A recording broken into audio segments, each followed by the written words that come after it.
Thank you very much for agreeing to be interviewed by FII. It's an honor. Thank you. Thank you.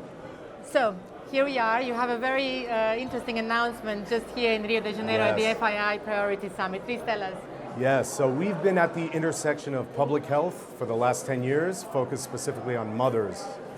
We set up a lab with Harvard and we've been studying this topic for a very long time. And what we decided to do, instead of trying to work through healthcare or government to improve maternal health, is to work through football. And so the concept is called FC Mother. We're announcing it here today.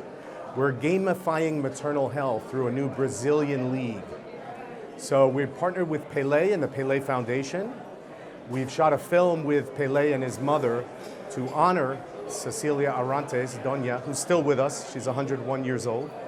And highlight the importance role of mothers in the making of not just footballers, but all humanity.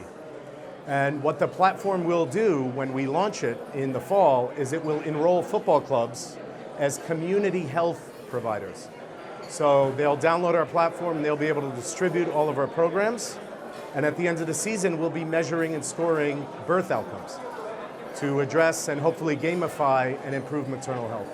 Before we continue, how did you find the link between football and mothers? I don't know. No, but it was a little bit of getting back to my roots. I was a pro football player in early 2000s. I played for the Palestinian national football team. It was the first time the national team was formed to try to qualify for the World Cup. And so I played with the team for 3 years and I saw how profound, obviously, football is as a social vehicle and what it means to humanity. And there's no language like football. And if you want to translate some valuable information to the world, you need to convert it into the right language. And so we worked in maternal health, in policy, in government, in tech, and none of it worked. And it was only when we put it in football language, then it worked. And so now we're very proud to say that we're launching here in Brazil as a repackaged, reimagined football health program. You said it with football it worked, so how did your colleagues, the former and current athletes in football, how did they react when you came to them with the idea? Well, it takes a second, but what I started doing, I just showed a photo of Pel&eacute and his mother. And they get it right away. Because his eyes in the photos, they're beaming beautiful. He was always smiling. He was the most charming player to watch and sportsman. His spirit was amazing, but when he's with his mother, and we were looking through the family footage, it's magic. And so when I meet players, I show them a photo of them with their mother. And the second thing is I ask them, why are you Pelé? Why are you Ronaldo? The same answer, my mother. Why are you a champion? My mother. Who's the one who made you who you are? My mother. So the link is already there. We just turned the light on and awakened it. But it's already, a footballer or any athlete already knows how important the mother is. And so we wanted to reset a little bit the role of the mother using all these champions. And then it became a little bit of explanation, but it's very intuitive right away to an athlete. And how did you personally get involved and interested in maternal health care? It was a little bit of a moment I had. Before that, I was running a public health company that used buildings as healthcare interventions. So I was very into science and public health and innovation. But then I saw this cover of Time magazine, and it had a pregnant woman on the cover.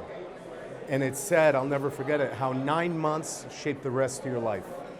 The new science of the origins of disease. And it mapped every disease an adult has to the mother. So if you have heart disease, it could be mapped back to the second trimester in the womb. And so 1,000 scientists are working on this for the last 40 years. And I thought it was the biggest thing in the world. And then once we started analyzing it in our lab, it is the biggest issue that nobody's talking about. It's our mothers. It's every year on the planet, humanity loses about 200 million life years because of toxic pregnancy. That's equivalent to $27 trillion. That's the size of the United States GDP. That means it's the largest issue in all of health. And it's very practical. We already know how to take care of mothers during pregnancy. So it's the largest problem to address. Nobody's really aware of it. And so our job is to translate it into public consciousness. So it's wake up a little bit. But yeah, it's been a journey. It's been about 10 years now. And now I feel like we're finally moving in the right direction. Do you find that maternal health that you mentioned is still largely ignored by both government and investment? It's absolutely ignored, even though, I'll speak in the United States, we get the cover of the New York Times, the Washington Post, this topic, the crisis of maternal health. But nobody's translating the problem into a platform to solve it. It's advocacy, it's journalism, it's analyzing the problems and fighting with government. It's very adversarial. And honoring and taking care of our mothers is very innate. It should not be adversarial. So it's caught in some culture wars. And it should not be. It's a very simple concept. It's not rocket science. It's taking care of our mothers, so we take care of humanity. And it's very much stuck right now. It's stuck in a culture war. It's a major distraction, I think. And one very important question. What's your team you're supporting? These days it's Arsenal, but we're starting here in Brazil, so it'll have to be Santos, of course. Thank you very much. Thank you.